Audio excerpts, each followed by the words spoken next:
Hello, everyone. We hope you are staying healthy and well. We want to thank you all for making time today to join Monster's webinar on onboarding remote new hires. I'm Megan Goulet. I am the Principal Marketing Manager at Monster Worldwide, and I am very proud to introduce our host today. We have Kaelyn Phillips. She is our Director of Global Talent Development. Hello, Kaelyn. Hello. So many of you already know the value of onboarding, such as increased engagement levels and decreased turnover. I know that's exactly why you've joined us today. However, I am just so excited about the amount of engagement that we've already received. Thank you all for all of your questions that you've submitted during registration. We have received so many in advance. We're going to try to keep the actual presentation, try to be on the shorter side, just so we can answer as many questions as possible at the end. Don't worry if you have to drop off early. We totally understand. Schedules are always changing. Distractions are happening. We'll be sending the recording of this webinar as well as the slides tomorrow, so stay tuned for that. So I'm going to kick it over to Kaelyn so we can start the actual webinar. Kaelyn? Thank you so much, Meg. Hi, everybody. I am so excited to be here today, mostly because it was a chance for me to put on makeup again, which is very exciting. I want to just give a brief background as to why I am talking to you today. This is the third company for whom I've done onboarding. I worked at a company where there were 65,000 employees and was in charge of the onboarding program there. We didn't onboard 65,000 people, but we did onboarding for a lot of people.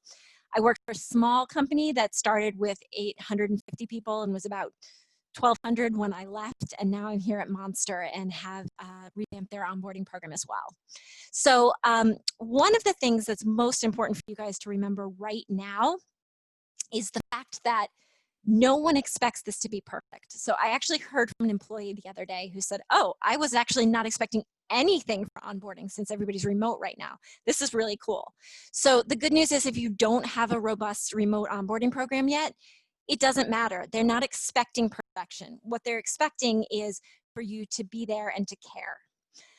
And so what I'm going to do now is we're going to talk through some of the things that you can do fairly easily and at no cost to help you create an onboarding experience that will truly wow your employees. So at Monster, our aim is to help new Monsters feel welcomed, productive, and excited as soon as possible. And so my first tip for you guys is to figure out what it is you're aiming for. Why are you having this onboarding and this orientation? Whatever it is, once you've done that, it's really important to understand that the onboarding experience is not something that you can or should do alone or even just as one department. It's really important in order to get that really good onboarding experience that you bring in as many stakeholders as you can who might be involved. And might is really the key word there because there are plenty of people behind the scenes who you wouldn't necessarily consider could be involved, but really should be to give it a more cohesive feel. For example, at Monster, when we have in-person orientations, we ask the facilities manager to take the employees around on a tour of the office. Mary's been with us for almost 20 years. She can share some funny stories, some wacky stories, and a couple inappropriate stories, which always make things a lot more interesting about the years gone by. So now we're in this remote environment and Mary can't give that tour anymore. Well, instead, we've asked Mary to just send an email to all of the employees that come into our office and introduce herself and her role. So the reason we do that, it seems like it doesn't make any sense, right? We don't have a facility, so why do you need to know the facility manager? Well, two reasons. One, Mary's a good person to know. She's really fun, right? And two, when we go back into the office, they'll already know Mary. They'll know who she is. They'll know what she looks like. It'll make the experience better for them. It's a more holistic and welcoming experience. So what we're going to do, dive into 4 of the key areas that will help you provide that welcoming onboarding experience. Whether you're doing an in-person or a remote or onboarding, there are actually a variety of things that you can do to strengthen your employees' ties to the organization even before their first day. So at Monster, we actually designed a series of emails to be sent to each new hire around the globe at certain points during pre-boarding phase. Say that 3 times fast. And yes, pre-boarding is actually a thing. There's some really cool things you can do to pre-board employees, but that would take a whole other webinar itself, so we're not going to go there. What I'm going to tell you about are the emails we send. So when the offer is accepted, we send a note from the manager. Then there's a note from HR with all the necessary paperwork. A week before the new hire begins, they receive an email with the first day info from HR. And then we have the manager send an email 2 to 3 days before they start just to say, hey, I'm really excited. We crafted a template that allows the Monster Insider, which is our buddy, to send an email a day or two just to extend that extra welcome. Now, we do all of these activities regardless of the employee's location, but if somebody is remote, it is especially helpful. And there are a few other things we do that are unique to this remote landscape that I want to share with you. As an HR professional, you need to be more hands-on than you might otherwise be during an employee's onboarding.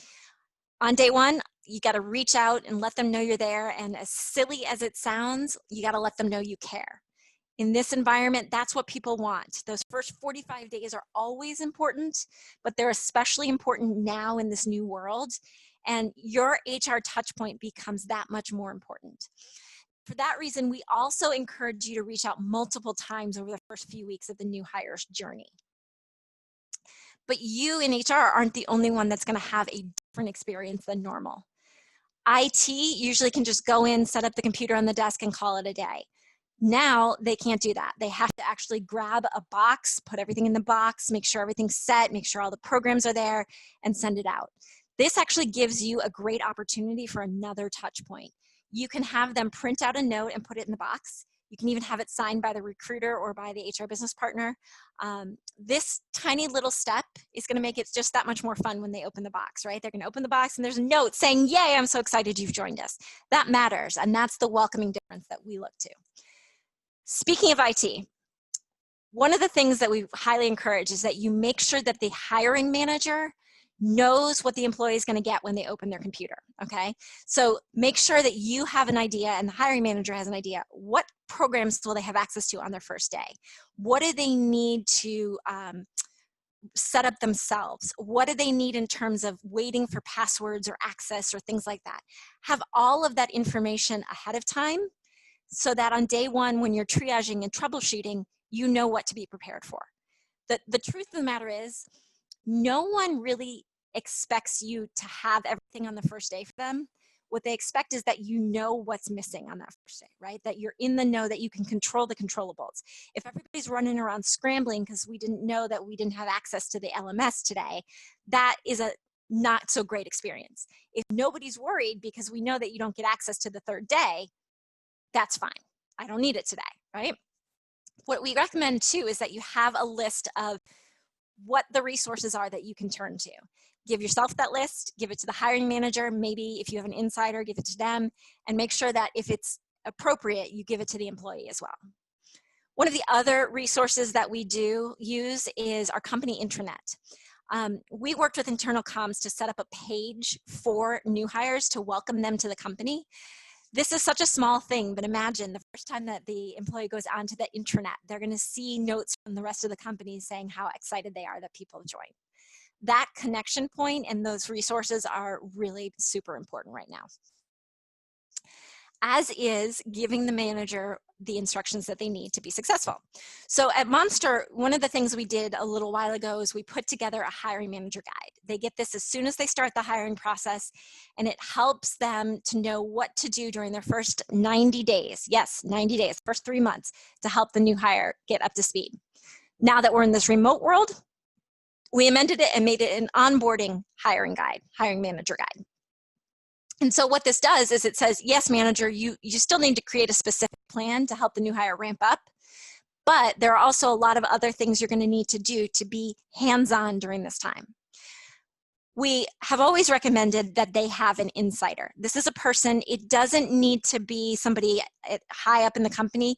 It doesn't even need to be somebody who is your highest performing employee, but it's somebody on the team who can be a buddy for them. They're going to be the person that can help them acclimate to the social and cultural norms of your organization and of your team. And they can be that resource in case the employee has questions that they feel are small or silly, or they just don't want to ask the hiring manager. The insider is that person. We also recommend that the hiring manager create a list of networking contacts that the new hire should reach out to. The contacts should be alerted ahead of time with the new hire start date, and they also need to know why it is that the new hire is reaching out to them. Sometimes it's obvious, your finance person you're going to reach out to about how you get a PO through the system. But there are some people that you're just going to want the new hire to know because they're good people to know. Make sure that both the person that you want them to know and the new hire understand that that's what this relationship should be. We highly, highly, highly are encouraging all Monster managers right now to lead stand-ups during the remote time at least a couple times a week, if not daily. For those of you who are not familiar with the term, a stand-up is an event where it's originated with people actually standing up. They didn't even sit down. It's about 15 minutes. And essentially all it is the people on the team reporting what they're doing that day, right? And reporting if they have any challenges or roadblocks that are getting in the way of them doing their job. This has been amended a little bit out of the tech world where it started, because there are certain roles where teams are together and they don't actually need to know exactly what that person is doing in order to do their own job. But it's still a really good way to sort of have that team dynamic and that water cooler moment in the morning. We recommend for the first 2 weeks of a new hire's tenure that the hiring manager have these stand-ups daily. What that does is it helps the employee get to know the team and to understand what each employee focuses on. They also encourage relationships and they foster trust among new hires and their peers. This is especially important for those team dynamics. And we know that's adding a lot of calls, and we're about to add a lot more, right? We recommend that the hiring managers schedule morning and evening calls with the hiring manager for the first week, morning calls for week 2, and thrice weekly calls for the weeks 3 and 4. I know it's a lot of calls. I know that the hiring manager and the employee probably have a life. Someday I will find out what it's like to have a life, but in the meantime, I have kids, and I'm sure that some of the hiring managers that you work with do too. It makes it hard to be on the phone, to be doing all of this, but I promise you, it will behoove the hiring manager to have these calls. There are a couple of reasons. I want you to think for a second like you're the new employee, right? You're sitting in your bedroom at your desk that you just bought because you have this brand new job, and you don't know if you're doing the right thing. You don't know if the work you're doing is the work you're supposed to be doing. You don't know if you're doing enough work, whatever.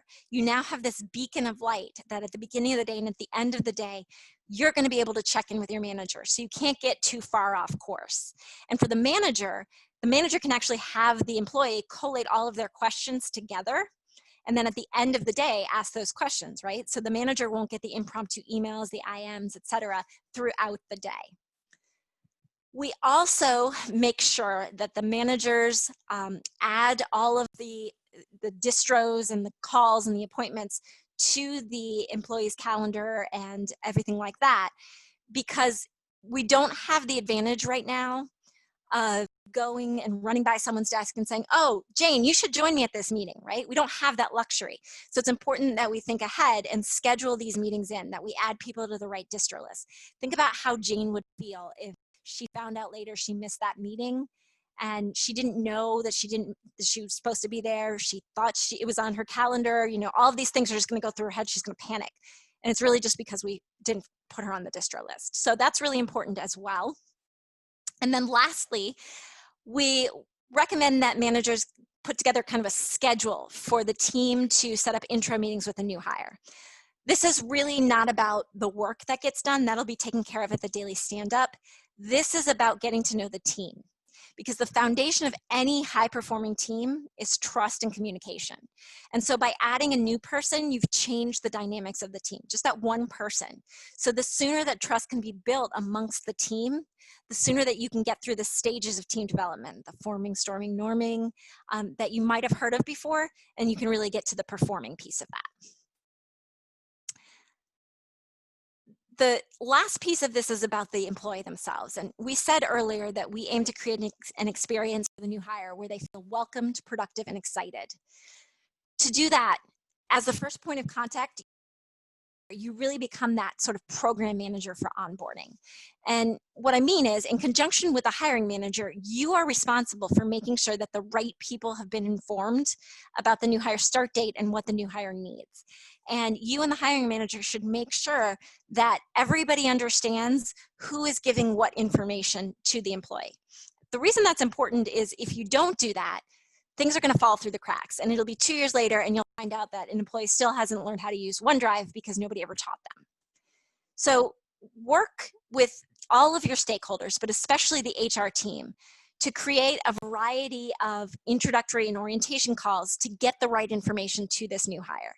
If you already have an orientation in place, that's awesome. I recommend that you actually break it into smaller pieces to maximize the number of touch points with the new hire. If you don't have an orientation, now is the time to craft one. What we did at Monster is we took our existing orientation and we broke it into a couple of different presentations. One is on the history, mission, vision, and values. A second is about the products and solutions and tools that Monster offers and what tools we use internally.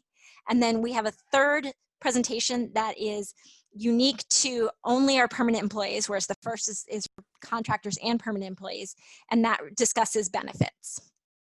So when we do all of that, one of the things that we recommend is that you pull in people from the business where you can to create videos that you can share with employees. So for example, if you have multiple lines of business, go to each of the heads of those lines of business and ask them to recommend a hypo who can share a little bit about that business in a 2-minute video. This gives the hypo a shout out. Hey, look at me. These are the things I've done. It helps the employee get to know more about the business, but it also helps that new hire to know more people. When they see that face in the hallway, when we finally do get back in offices, they'll know one more face. It'll make it a more comfortable experience. One of the other things that we really encourage you to do is connect your recent new hires. So you want to set a brief meeting to introduce your new hires to each other, or have them meet via a platform, whether it's intranet or Slack or Microsoft Teams. It doesn't matter how. It just matters that they have a way to connect with each other. And if you can, get your executive team to post messages on that platform, or to host remote welcome sessions a month later. If 5 executives that are willing to do it, that's 5 months of welcome sessions. These are a really good way to connect with the new hire and for the new hire to feel just a little bit special because they have something the rest of the organization doesn't have access to. My last piece of advice, whether you're a global organization or you're an organization that has people in different offices throughout the country, I really highly recommend that you reach out to all of the program managers who are involved with onboarding, and you create one consistent onboarding program that can be slightly tweaked to meet the needs of each office. What this does is it gives a similar experience for all employees, regardless of their location, their language, and their status as a contractor or full-time employee. Everybody will be able to bond and to collaborate and to work better together. And that is really what will make them feel welcome, productive, and excited. So Meg, with that, I will turn it back over to you. Great. Thank you so much, Kaelyn. That was fantastic. We really appreciate your time and your expertise. There's a lot of great information here. We did receive quite a few requests for the slides. We will be sending the slides and the recording out tomorrow to all of you. So you'll definitely be receiving all this great information. We have a lot of questions, as I mentioned, that came in through the registration process. However, there's one that we received just now that had to do with this slide in particular. It was about whether or not, given the current climate, trying to coordinate with different leaders, should they be creating a standardized onboarding video now, or should they be doing it as you have discussed when you're actually supposed to be doing it in the office? So I actually recommend do something now. It doesn't have to be well produced, right? I'm sitting in the corner of my bedroom. That's the reality we're in right now, and that's what your culture is right now. But just do something to get something out there. It doesn't have to be with all the big leaders in the company. It doesn't have to be a long thing, but having something will really help. I think that's a great point. I know in terms of juggling schedules, at-home schedules seem to be more difficult than when I was able to look at somebody's calendar. Just things are constantly changing. And so I think that's a great point, just to get something out the door now. It's really important to make sure people are feeling welcome from the start. Yeah, absolutely. So speaking of from the start, some person is very excited. They are just beginning this process. What should they do just to begin? First thing I would recommend is you figure out what you're trying to do when you onboard somebody. Is it getting them to know the company? Is it getting them to feel productive? What is it that you're trying to achieve? And then once you figure that out, what is it that makes that possible? So if you want somebody to feel productive, what do they need in terms of their resources? What do they need in terms of information, etc.? Then you sort of build something around that. I highly recommend starting with an orientation of sorts that will really help you to kind of craft the initial message that your team will be able to go out with, right? You can kind of control that more than you can what the hiring manager does or whatever. The next piece is work with one hiring manager, get that process right, then tweak it and take what they did to the next one and the next one and the next one. And the last thing I would say is emails are always really helpful. Just sending an email telling somebody what they can expect goes a long way, and it's a very little thing. Great. All right, here is another one. Given the struggle, oh, here's a good one. Given the struggle of juggling schedules as well as wanting to create a personal experience, is it better to onboard multiple new hires together rather than individual? Yes, 1,000 times over. I have always been a big proponent of something that my recruiters tell me they don't like, which is hiring people to start on the same day. It is a lot more difficult for the hiring managers because, you know, they've had all this time to find the right candidate, and now we're taking even more time. But if you can do it, the experience of having a cohort of people that are going through exactly what you're going through at the same time is that much better. And you only have to do something once, right? You only have to give that orientation once for a while, as opposed to giving it over and over and over again to one or two people. It's a much better experience. That's a great point. Right. Somebody else says they do not have the resources or the budget to send a personalized package such as company paraphernalia, keychains, t-shirts, etc. to each employee. They would love your ideas on personalizing the experience. So I love swag as much as the next person. Swag is not what matters when it comes to onboarding. It's nice. If you have it, send it. Great. But what's way more important is that people feel that you are prepared for them and that you feel connected and you want to connect with them. You're excited that they're joining the company. You can do that in a couple of different ways. We use something called Microsoft Flow. It's part of the Microsoft suite of tools, and it's just a system that allows you to customize, automate processes, right? So I can create automated emails, and the system will make it seem like they came from me, that they were really personal. I can have them come from the hiring manager. They come with specific information that you wouldn't necessarily think makes it automated, right? So it feels like somebody took the time to send this. And that's really the experience that the employee wants to have, and it doesn't cost any money. The other thing that you can do is just spend your time connecting as soon as that employee gets here. And it doesn't just have to be you. It can be anybody on the team. The more that you can connect the people, that's what matters. It's not about making sure that everything is perfect or having the best swag. That's fun, but making sure that your people feel like you really want them to have a good experience, that's what matters. That's awesome. Great. We are approaching summer intern season. Do you have any tips for onboarding those who have limited professional experience? So I actually think that interns are the perfect audience for using all of these remote tools, because interns live on the internet, right? They grew up with FaceTime. I feel like maybe not, but they're young. They're very young, right? So they'll probably do TikToks of their time in the office, if TikTok is still a thing, if we get back in the summer. But what you really get to do with this group is any information you can provide, they're going to be thirsty for it. They're going to want to know. So set up as many virtual meetings as you can. I would very much encourage you to make the first meeting a meeting where you go over working at home and what that means, because the TV is right over there and they're going to be really interested in watching General Hospital because they're home from college, right? Or at least I was, still am. But the point is that you give them the parameters for working at home, and then you pull in hypos from across the business and you just ask those people, hey, can you give a presentation on whatever? this is a group of people that want the information. They want whatever you can share with them. And so if you just do some stuff like that, give them an opportunity and a platform to connect as well, you'll be just fine.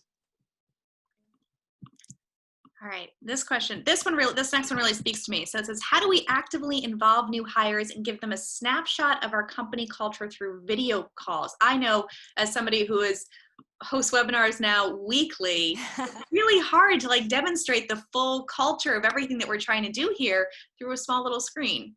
So do you have any tips for people?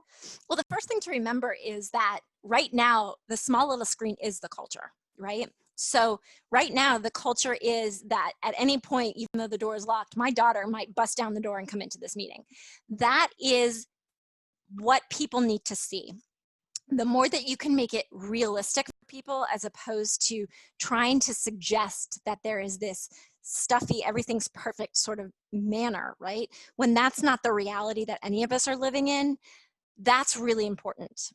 The second thing you can do is just continue to have these meetings and these connections. It's all about connecting the people. The more video calls they have, the more chances they're going to get to know their people. I've gotten to know all of my colleagues' kids now because they're on all of our meetings. Dogs, I know all the dogs. There's one cat I know too. Cats are much less involved in all of this, I have noticed. But the result is that I'm learning who these people are. I'm learning what makes them tick, what's important to them. And then when I get back in the office, that translates into a changed culture, right? I didn't really know much about Brenda's dog before. Didn't even know Brenda had a dog. So the culture will be different when we get back, mostly because we're probably going to have to stand 6 feet away from each other, and it'll still feel a little bit like we're in this virtual environment because we can't hug, we can't, spend so much time together. This is our culture. And so the more that we can just make the connections here, the more that culture will bleed out into everything we do. Thank you so much, Kaelyn. Yeah, I think, that really speaks to another question we received about making sure that workers don't feel isolated. And you're totally right. Like, this is going to continue. This is our new normal here, and it's going to go on for quite some time. And I think making those connections, the authenticity of being like, this is our home life now, and this is, it's all bleeding together, I think really demonstrates not only the culture, but the type of people that work at the company and the type of culture that you want to project out to. So thank you so much. Really, really appreciate your time and all of your expertise today. Once again, we'll be sending out these slides and the recording. Thank you again for attending Monster's webinar on onboarding remote new hires. As always, please feel free to reach out to a Monster sales representative to discuss any of your hiring needs. We are happy to help you find the next fit for your company now or in the future. And if you have any questions, shoot us a note. We're always around. So thank you so much. Have a great day, everyone.